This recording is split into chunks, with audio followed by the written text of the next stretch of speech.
Isang magandang araw po ma'am. So ito po ma'am yung saksakan natin ma'am. Huwag niyo po kalimutan ma'am isaksak yung wire ng makina nyo dito sa transformer. So ito naman po yung saksakan dito sa gilid po ma'am. Ayan. Okay, so on and off ito po siya. Wala na po siyang power. So ayan po yung itsura ng ating sewing machine. Ngayon kung maglalagay po tayo ng sinulid ma'am, nandito po sa itaas yung paglalagay natin ng sinulid. So ayan po siya ma'am. Okay, hawakan po natin. Sasabit natin dito number 1. Ayan. Then number 2, then dire-diretso po siya ma'am. Number 3, kung minsan nagtatago po yan at ito iikutin natin itong bilog dito sa kanan para lumabas po siya ma'am. Okay, number 3, number 4, then number 5 po ma'am. Then ipapasok na natin sa butas ng karayom po ma'am. Okay, so ayan po siya.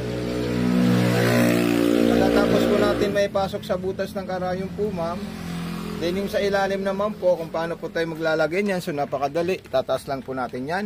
Then igaganito po natin siya para makuha natin itong fiber plastic niya.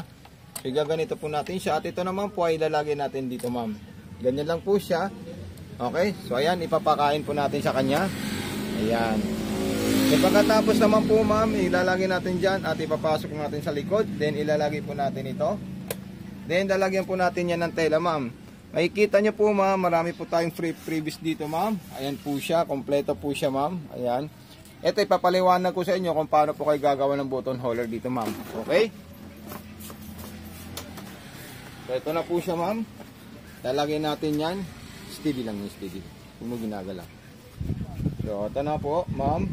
Para makita nyo po yung performance ng ating sewing machine. So ayan po siya. Then dito lang po tayo ma'am pipili. Straight line, tapos dito distance. Ayan, kung gusto niyo po malalayo, pwede niyo po tayo sagad sa kanan. Ayan po siya yung button start. Then kung gusto niyo pong mabagal ma'am, pwede niyo po tayo adjust. Then stop, ito pong dilaw. Ayan. Then kung gusto naman po magborda, mag-design, scallop, ayan po siya. Then kahit hindi na po pailawin po yan ma'am, normal na po ang lalabas po na design dyan at saka embroidery po ng ating sewing machine. Kahit sa ating sewing machine, gagawin niya po ma'am, kasi built-in na po siya at siya na po yung kusang magdi-design po dyan ma'am. Okay, so pwede po siya bilisan.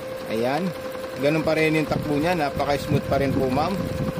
Then stop, pwede rin po yung pink. So ayan po yung performance ng ating sewing machine na napakaganda po ma'am.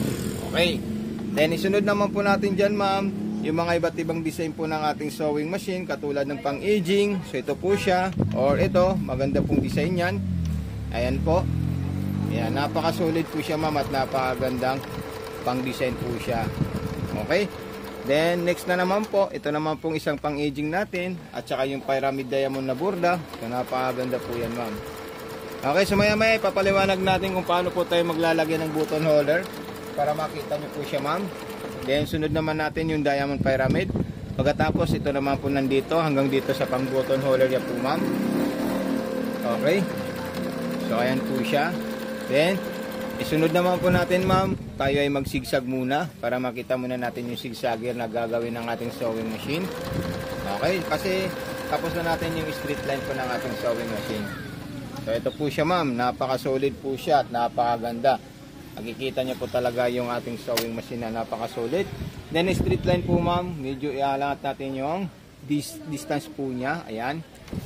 Okay, so ayan po siya. Ayan, napaka-solid po siya ma'am. Napakatuloy, kaya adjust natin yung adjust ng takbo ng ating sewing machine. So okay, so ayan, perfect na perfect po siya ma'am.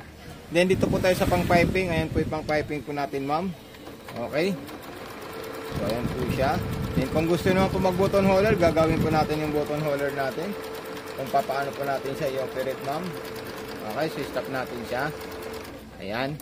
Then, iangat natin, i-check muna natin yung ating design. So, napakaganda po siya ma'am. Solid na solid po siya. Okay, so gagawa po tayo ma'am ng button hole. Okay ma'am, pag gagawa po kayo ng button hole ma'am, so tatapat nyo lang po yung button holder natin dito. So, ayan po siya. Tapos, mayroon po tayong guide dito ng button holder. Ayan po siya ma'am, ayan. Ito po siya ma'am. Ayan ha, ibababa lang po natin yan.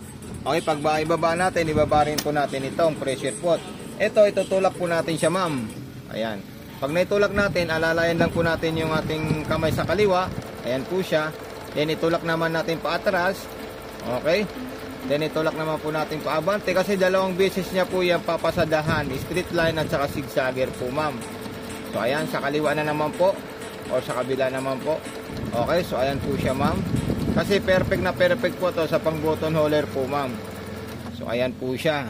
Malaman mo na lang po na matatapos niya o natapos niya po yung button holder. So ayan po siya ma'am. So depende na po sa ma'am kung gaano kahaba yung ipapagawa nyong button holder dito ma'am. Okay, so gagawa naman po tayo ng isang klase po niya. Okay, dito naman sa makitid. So ito na po siya ma'am. Ayan, makitid po siya ma'am. Okay, then ibababa ko ulit ito at ipapress ko pa abante pag ganito po siya ma'am. Okay, so ayan po siya ma'am. Ayan, then tatansayin ko lang po siya kung gaano kahaba. Okay, atras ko na lang naman po siya. Okay, so ayan, then iabante ko po siya. Kasi makikita nyo po siya na sa kanan or sa kaliwa is natapos niya po yung guide ng button holder. Ayan, okay. So ayan po siya ma'am, napaka-solid po siya ma'am at napakaganda po gumawa ng pang button holder. So ayan po siya ma'am. So pwede nyo po siya aralin ma'am. So okay, so ito na po siya ma'am. Maraming salamat po sa iyo ma'am. God bless and more power po ma'am.